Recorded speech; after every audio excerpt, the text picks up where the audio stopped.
우리 옆 사람하고 한번 인사할까요? 예수님의 이름으로 사랑하고 축복합니다. 오늘 주제는 그 된 일을 보고 이런 주제로 말씀을 드리겠습니다.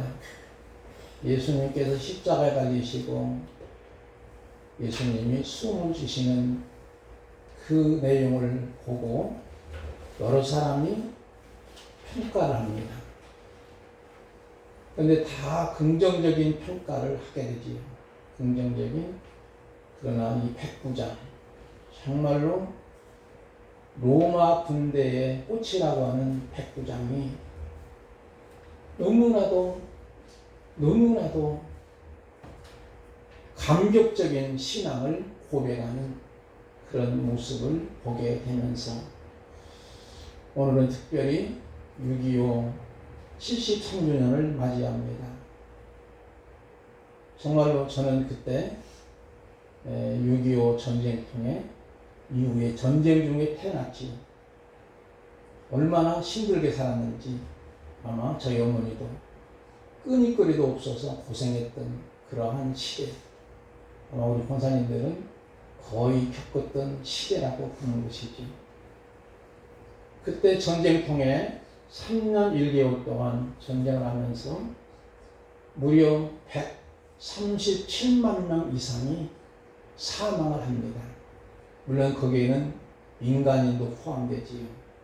유엔군, 또 우리 국군, 인민군, 중국군, 또 민간인들 엄청나게 많은, 정말로 이 참극이지요. 대한민국 온 땅이 정말로 피바다가 되다시피 하는 그러한 모습을 우리는 생생히 기억하고 인식을 할 필요가 있습니다. 이렇게 피 흘린 땅에 하나님이 은혜를 베풀어 주셔서 많은 복을 주셨는데도 그것을 우리 다음 세대들이 잊어버릴까 두려운 거지요.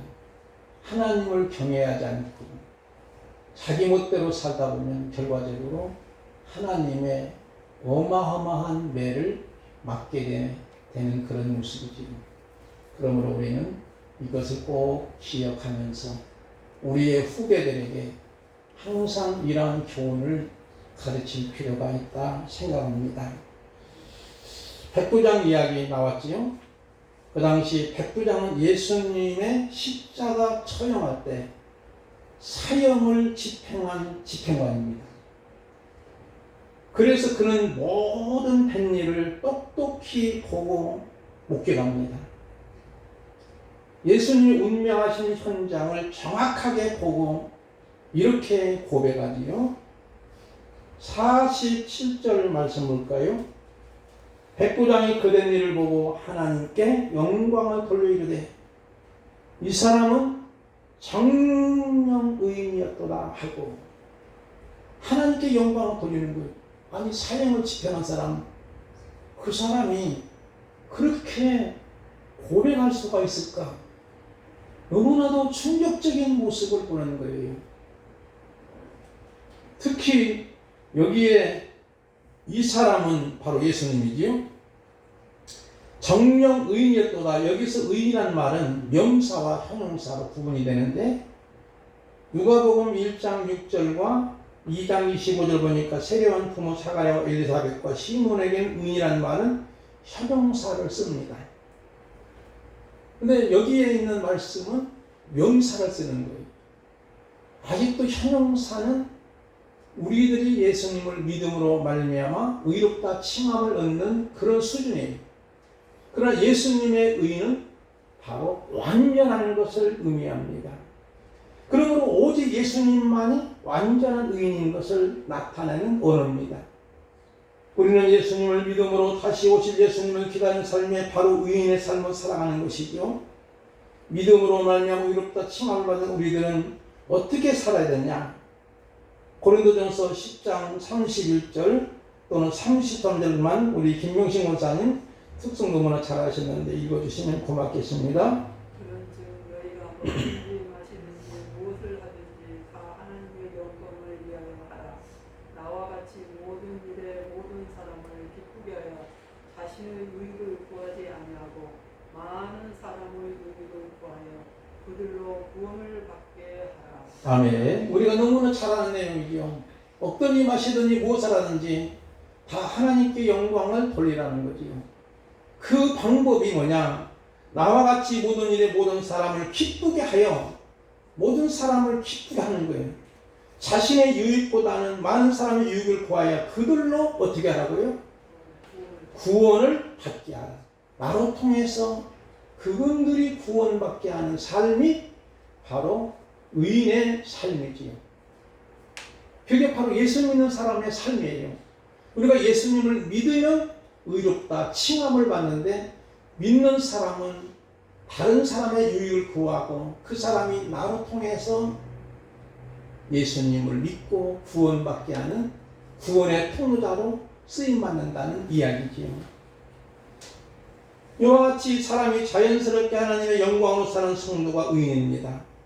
만약에 어느 가정에 3대 독자가 임신했는데 그 집안에는 그 어린 태중을 통해서 살아가는 것처럼 우리 안에 성령님이 내주하시면 우리의 모든 가치관, 모든 인생에 예수 그리스도가 중심이 되게 됩니다.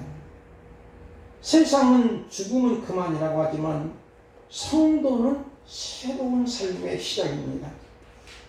왜냐하면 예수님의 십자가와 부활을 믿기 때문이죠.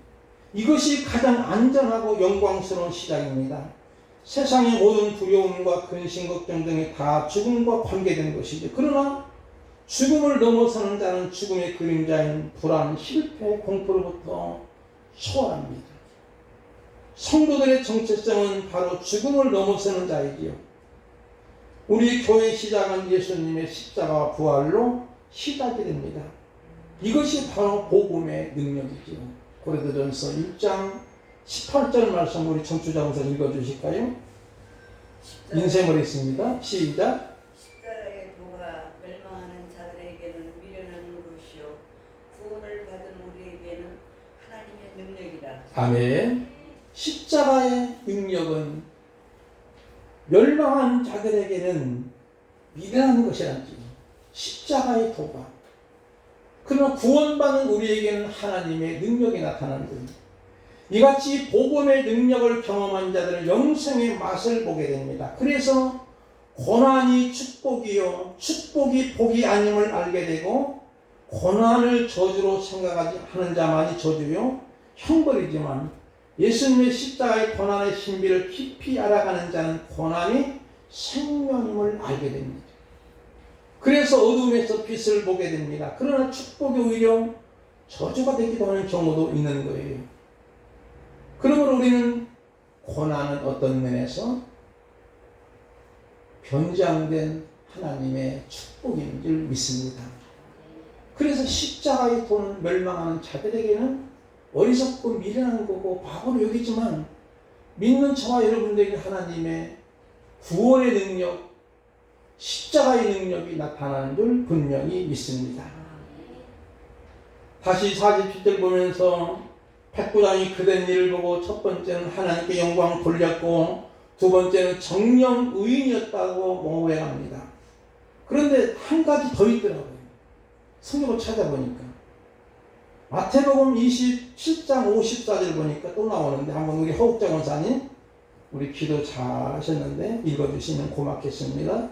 백부장과 및 함께 예수를 지키던 자들이 지진과 거의 일어난 일들을 보고 심히 두려워하여 이르되 이는 진실로 하나님의 아들이었도다 하더라. 아멘.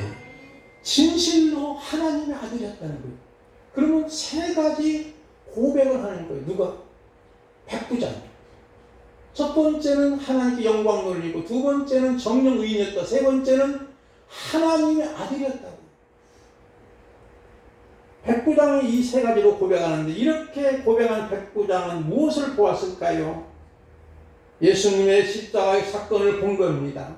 십자가에 달릴 때 한쪽 행악자 강도를 용서하시고 그가 변하던 모습을 보았을 것이고 또 예수님의 십자가상에서 고스란히 당하신 고난과 고통을 그대로 목격한 것이고 모든 인류의 죄짐을 지시는 어마어마한 고통의 모습을 그대로 목격하고 그는 전율이 오는 것을 느꼈을 거예요.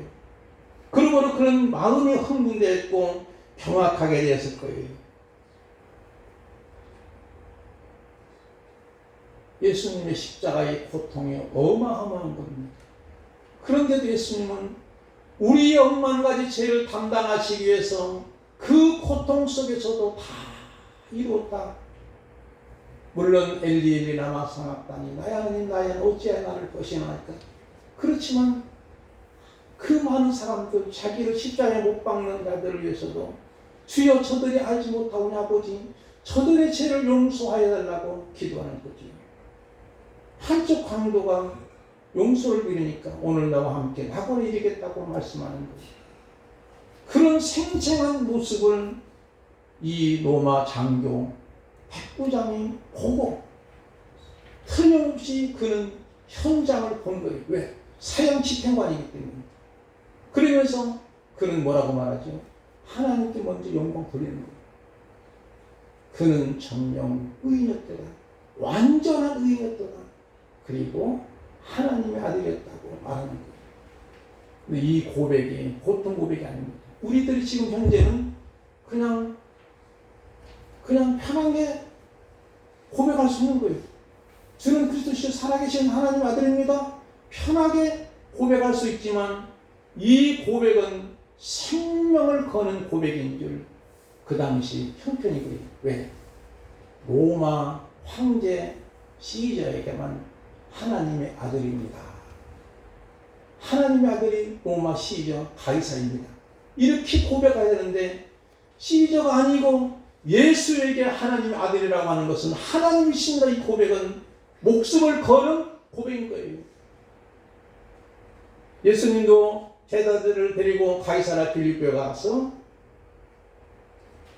사람들이 나를 누구라 하느냐 여러 가지로 얘기하죠. 세리원이라고 하고 엘리야라고 하고 선지자 한 사람이라고 하고 너는 나를 누구라 하느냐 베드로가 주는 그리스도 살아계신 하나님의 아들입니다 고백할 때 그 현장에도 가이사랴 빌립보는 로마 군대 총독부가 있는 곳이고 그 지역입니다. 그래서 그곳에서는요 옛날에 모 대통령에게 각하라고 안 붙이면 큰일 났잖아요.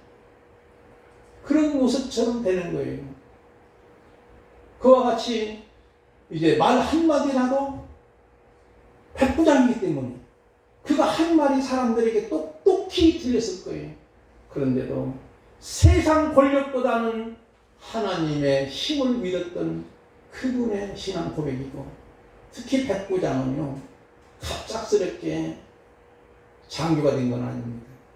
우리나라 말로 말하면 쫄병에서 2등병에서 계속 올라가가지고 오늘날로 말하면 한 중령 정도 되는 계급이에요. 대대장 정도 되는 계급입니다. 그럼 상당히 신용을 얻었던 거예요. 무언가 국가로부터 로마 부대로부터 상당히 신임이 있었기에 이렇게 승진해서 백부장이 되고 예수님의 사형 집행관으로서 임명받은 그런 모습이에요. 그런데도 그는 예수님의 십자가의 사건을 보고 그는 정말로 이렇게 고백하는 거예요. 아무리 세상 권력이 막강하고 박스로마 시대일지라도 예수님만이 정령 하나님의 이심을 믿었던 거예요. 목숨을 건 고백입니다. 어떤 면에서는 유교 당시에 순교한 분들이 다 목숨을 걸은 거예요. 기독교 100년사에 제가 봐보니까 이런 이야기가 있더라고요. 6월 25일 날 새벽 4시에 폭풍 224라는 이 전쟁의 용어를 가지고 북한이 남침할 때에 갑작스럽게 막 몰려오잖아요. 그때 막 교회에서 예배를 드리는 거예요. 왜냐하면 주일날이니까. 인민군이 딱 들어가지고 예배 쳤어요. 예배 방해하고 교회당에 있는 예수님의 그 쉽게 말하면 성화지. 그림을 떼버리고 니들 다 나가. 그리고 나갈 때 말이야. 여기다가 침을 한번 뱉고 발로 받고 나가는 거야. 그러지 않으면 총으로 쏴주겠다는 거야. 권사님 어떻게 생각해요? 겁이 나잖아요. 저도 겁이 나요. 근데 담임 목사부터 먼저 나가라고 합니다. 목사님이 그런 날 비껴나가는 거예요. 비껴나가니까 총으로 쏘는 거예요. 총으로 쏘는데 목사님이 쓰러진 겁니다. 그런데 사실은 쓰러졌지만 총은 빈총 맞은 거예요. 쉽게 말하면 그래가지고 기절한 겁니다. 그러니까 그 모습을 보고 교우님이 참 침을 뱉고 밟고 가는 거예요. 안타까운 거예요. 근데 어린아이는 한 13살 먹은 어린아이가 예배 참석하다가 아니 예수님 얼굴에다가 침을 뱉고 갔다니 안 되지요 하면서 자기 옷을 벗고 닦는 거예요. 이민군이 총을 쏘려고 하는데 목사님이 기절을 깨어나가지고 펄떡이다. 이런다! 하는 거예요. 그러니까 깜짝 놀라가지고 인민군이 도망갔다는 거예요. 그런 사건이 있었어요.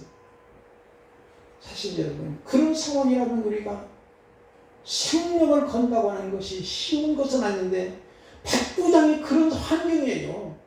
그런 환경 속에서 지금 로마 시저에게 하나님의 아들로 고백해야 되는데 예수님을 고백한다는 것은 목숨을 건 고백이나 마찬가지예요.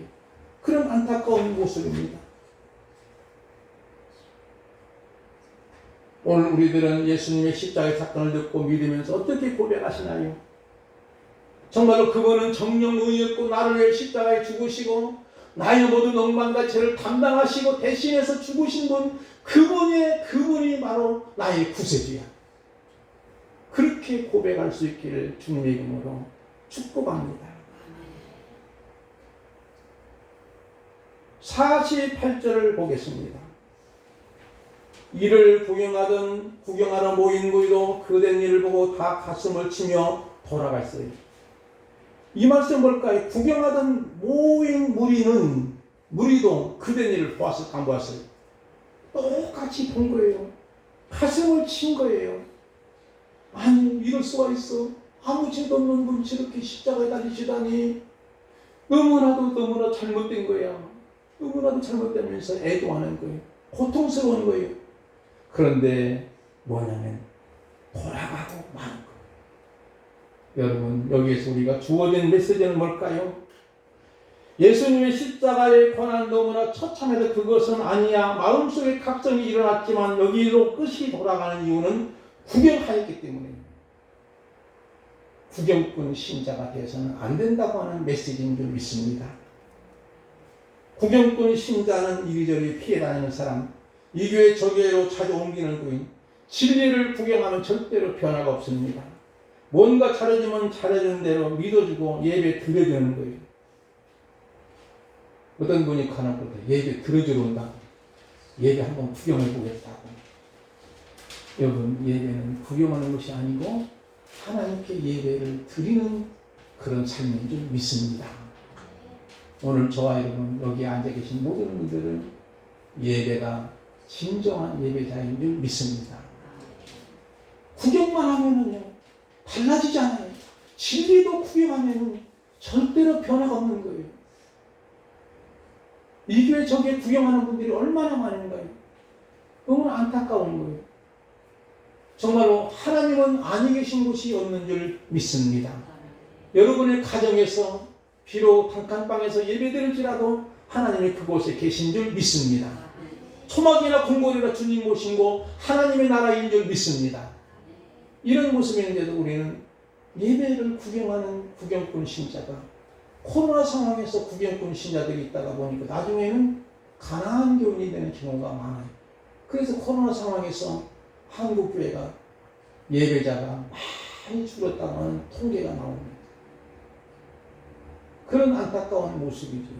하나님은 다 어디나 계시는 줄 믿습니다.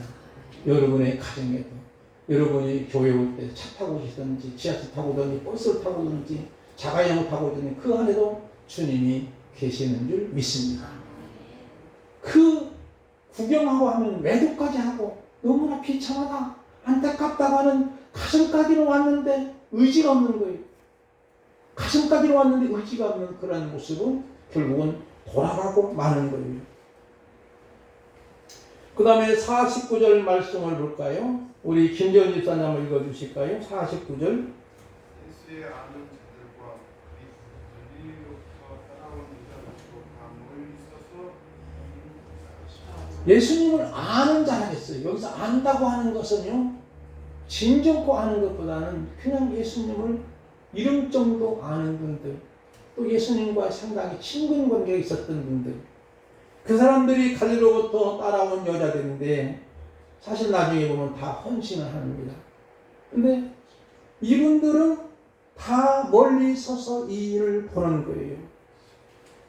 이 일을 보다가 결국 예수님의 부활 사건을 못 믿는 거예요. 그 다음에 이제 마지막 55절, 56절 우리 차인성 원장님 한번 성경 보시고 읽어주시면 고맙겠습니다.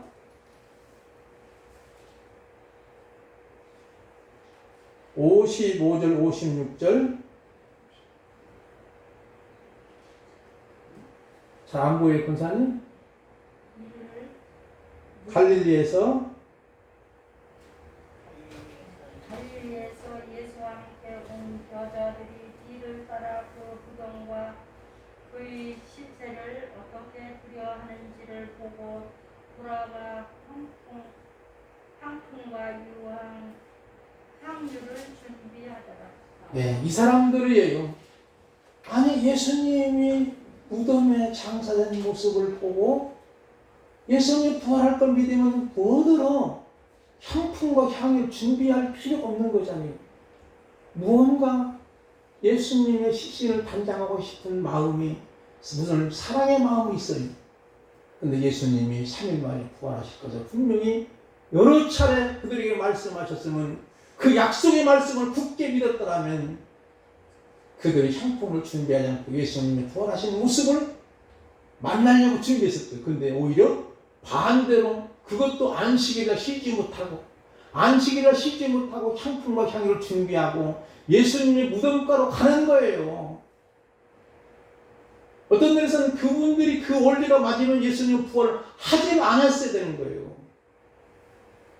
근데 부활하신 주님을 그때나 만나면 그리고 나서 믿게 되는데 이것은 바로 멀리 따라갔기 때문인 줄 믿습니다.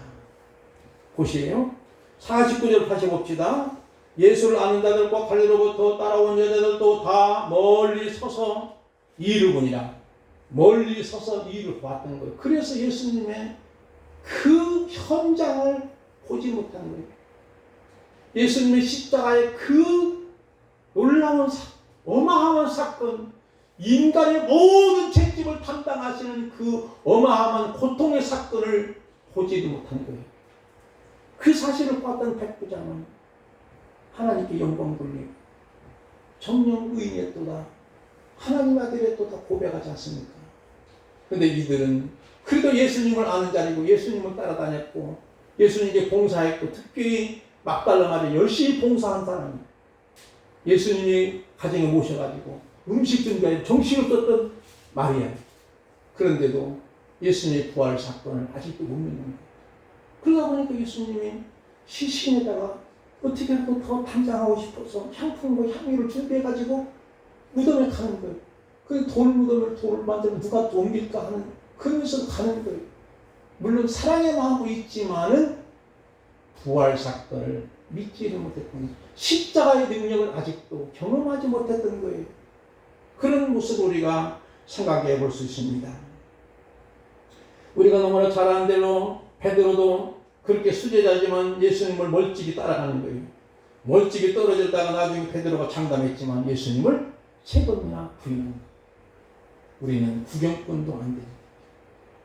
기왕이면 멀찍이 조금 어느 정도 거리감을 두고 신앙생활 하는 사람 있지 않습니까? 야, 너무 잘 믿으면 또 미친 듯이 믿으면 안 돼. 미치면 안 된다니까. 여러분 광신자는 안 되지만 정말로 예수님의 그 크신 사랑, 놀라운 사랑, 그 사랑을 내 속에 들어있으면 예수님의 영광을 위해서 한평생 멋지게 살아가는 줄 믿습니다. 그게 바로 인생의 가치지. 부귀영화를 누려봐야 한순간이잖아요. 주님의 영광을 위한 삶을 살아갈 수 있게 되는 거지. 먹든지 마시든지 무엇을 하든지 하나님의 영광을 위한 삶을 초점을 거기에 맞추는 저와 여러분 되기를 주님의 이름으로 축복을 드립니다. 마지막에 50절부터 마지막 절까지 다시 한번 교독 올리겠습니다. 공의 의로 선하고 의로운 요셉이라는 사람이 있으니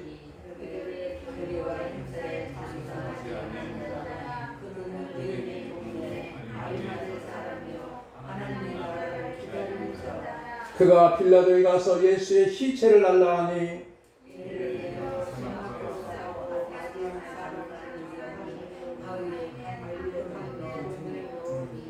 이날은 준비일이요 안식일이 거의 되었더라.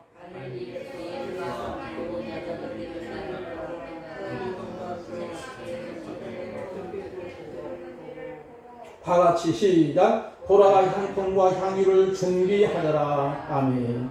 아리마대 사람 요셉이, 이 사람은 예수님의 시신을 빌라도에게 요구를 하는 거예요. 그리고 이 사람은 사내들은 공회원인데, 오늘날로 말하면 국회의원 신분인데, 공회원이 성경에는 뭐라고 나오는 선하고 의로운 요셉이라는 사람이 있으니, 선하고 의로운 요셉인데, 그 사람은 그들의 결의 행사에 찬성하여, 쉽게 말하면 그들이 잘못된 어떤 불법적인 결의를 동의하지 않습니다. 잘못된 건 잘못됐다고 하는 거지요. 우리 정치권을 보면서 당에서 결정하면 당론으로 채택하면 그것이 끝나요. 자기의 마음에 안 들었던. 그런데 이 사람은 아니에요. 잘못된 것은 절대 동의하지 않습니다. 그런 모습이에요. 그러면 자기의 국회의원 신분이 유지가 됐고 공천받기는 그런 거예요. 그런데도 그는 그렇게 나가요. 그러면서 그는 예수님의 시신을 빌라도에게 달라는 거예요. 그는 예수님의 장례를 통해 세상 권력에 저항하는 거예요. 그리고 이 장례식은 어떤 면에서 그분에게는, 아리마대 사람 요셉에게는 영원히 잊지 못할 거룩한 예배인 줄 믿습니다. 그는 십자가와 부활을 믿었던 거예요. 영원한 세계를 알았던 거예요. 오늘의 하나님의 역사하심에 그런 일을 볼 때에 우리는 구경꾼이 아니고 하나님이, 예수님이 하나님의 아들심을 본자로 통해서 교회가 부흥될 것으로 믿습니다. 하나님의 마음을 발견한 자들은 통해 하나님의 나라가 확장됩니다. 백부장은 세상적인 축복이 아님을 아는 자가 있습니다. 잠시 잠깐 당하는 고난이 저주가 아님을 발견한 것입니다. 고난 반드시 속지 지나갑니다. 터널입니다. 고난을 저주라고 생각하는 자만 고통입니다. 그러나 고난을 통해서 하나님의 예수님의 십자가의 부활의 영광을 바라보게 되는 것이죠. 십자가와 부활은 터미널이 아닙니다. 우리의 인생의 스타트, 시작입니다. 저와 여러분이 오늘 이 말씀 속에서 정말 백부장과 같이 멋지게 신앙을 고백할 수 있는 삶이 오늘만 있는 것이 아니라 우리 삶 다할 때까지 있어지시기를 주님의 이름으로 축복을 드립니다. 우리 찬양 드리고 기도하겠습니다. 158장